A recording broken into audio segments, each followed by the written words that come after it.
உங்கள் தந்திவன் தொலைக்காட்சியில் சாணக்கிய தந்திரம் தினமும் இரவு 8 மணிக்கு காண தவறாதீர்கள். சென்னையில் பெய்து வரும் தொடர் மழையின் காரணமாக சென்னை அரும்பாக்கம் 100 அடி சாலையில் கடும் போக்குவரத்து நெரிசல் ஏற்பட்டுள்ளது. இது தொடர்பான கள விவரங்களை செய்தியாளர் சமய மணிவண்ணன் வழங்க கேட்கலாம். சமய மணிவண்ணன், வணக்கம். வாகனங்களை இயக்க முடியாத அளவுக்கு அந்த பகுதிகளில் மழைநீர் தேங்கி இருக்கா? சமய மணிவண்ணன், கள தகவல் என்ன?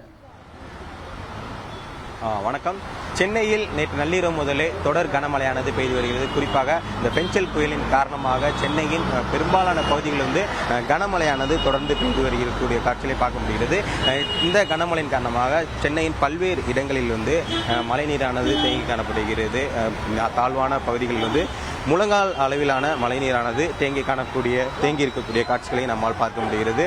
நாம் தற்போது இருக்கக்கூடிய அரும்பாக்கம் 100 அடி சாலையில் வந்து மழைநீரானது முழங்கால் அளவிற்கு தேங்கியுள்ளது. குறிப்பாக இந்த அரும்பாக்கம் மெட்ரோ அருகே உள்ள இந்த 100 அடி சாலையில் கிட்டத்தட்ட 1.5 கிலோமீட்டர் தூரத்திற்கு வந்து மழைநீரானது தேங்கியுள்ளது.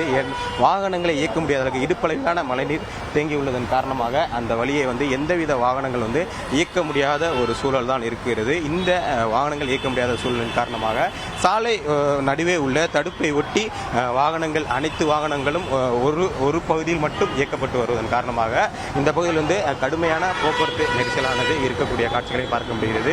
அனைவருமே சாலை தடுப்பை ஒட்டி இருக்க பகுதியை மட்டும் வாகனங்கள் இயக்கப்பட்டு வருவதன் காரணமாக கிட்டத்தட்ட ஒரு 2-3 கிலோமீட்டர் தொலைவிற்கு வந்து போக்குவரத்து நெரிசலானது காணப்படுகிறது. கடும் போக்குவரத்து நெரிசலின் காரணமாக இந்த வழியாக செல்லக்கூடிய அனைத்து வாகன ஓட்டிகளும் மிகுந்த அவதிக்குள்ளாகி வரக்கூடிய காட்சிகளை பார்க்க முடிகிறது. ஒரு புறம் வந்து மழையும் காற்றும் கடுமையாக பெய்து வரக்கூடிய நிலையில் மற்றொரு புறம் வந்து மழைநீர் தேங்கி இருப்பதன் காரணமாக இந்த வழியாக செல்லக்கூடிய வாகன ஓட்டிகள் வந்து மிகுந்த சிரமத்திற்குள்ளாகின்றன. குறிப்பாக சொல்ல வேண்டும் என்றால் இந்த கோயம்பேடு அருகே உள்ள இந்த அரும்பாக்கம், வடபழனி, அசோக் நகர் இந்த 100 அடி சாலை என்பது மிகுந்த போக்குவரத்து பயனுள்ள ஒரு சாலையாகும். கிட்டத்தட்ட இந்த சாலை வழியாக தினந்தோறும் ஏராளமான வாகனங்கள் வந்து ஆயிரக்கணக்கான வாகனங்கள் வந்து இயக்கப்பட்டு வரக்கூடிய நிலையில் ஏராளமான வாகனங்கள் வந்து இந்த பகுதியில் வந்து இருக்கக்கூடிய காட்சிகளை போக்குவரத்து நெரிசலில் சிக்கி இருக்கக்கூடிய காட்சிகளையும் பார்க்க முடிகிறது. தொடர்ந்து நம்மிடையே ஒரு ஓட்டுநர் வந்து இணைந்துள்ளார். அவரிடம் கேட்கலாம்.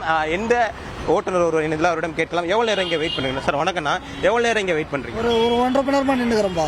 ரெகுலரா இந்த ரோட்ல போவீங்களா? எப்படி ரொம்ப டிராபிக் அதிகமாகுது. ஆமா. எவ்வளவு நேரம் போவீங்க ரெகுலரா அந்த ரோட்ல போகும்போது? ஹாஃப் அன் ஹவர் கிட்ட ஆகும்.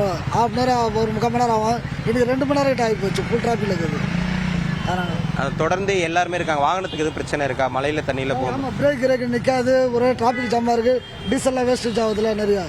அதனால தொடர்ந்து இங்கே வந்து எல்லா வாகன ஓட்டிகளுமே சொல்கிறது ஒன்று தான். கிட்டத்தட்ட 1 மணி நேரத்திற்கு மேலாக இங்கே உள்ள போக்குவரத்து நெரிசலில் சிக்கியிருக்காகவும் தொடர்ந்து போலீஸார் வந்து ஒரு புறம் வந்து போக்குவரத்து நெரிசலை சரி செய்யும் பணியில் ஈடுபட்டிருந்தாலும் வாகனங்கள் வந்து மழைநீர் வந்து அந்த சாலையை விட்டு வடிந்தால் மட்டுமே இந்த பகுதியில் வந்து போக்குவரத்து நெரிசலானதும் சீராகும் சூழல் இருக்குது. ஏன்னா மழைநீர் தேங்கியுள்ள பகுதிகளில் வந்து வாகனங்கள் இயக்க முடியாதனால ஏராளமான இருசக்கர வாகனங்கள் வந்து மழைநீரில் வந்து தள்ளிக்கொண்டு வருவதை நம்மால் பார்க்க முடிகிறது. தொடர்ந்து மழைநீர் வடிந்தால் மட்டுமே இந்த பகுதியில் வந்து போக்குவரத்து நெரிசல் என்பது சீராகி இயல்பான போக்குவரத்து இருக்கும் என்பதை எதிர்பார்க்கப்படுகிறது.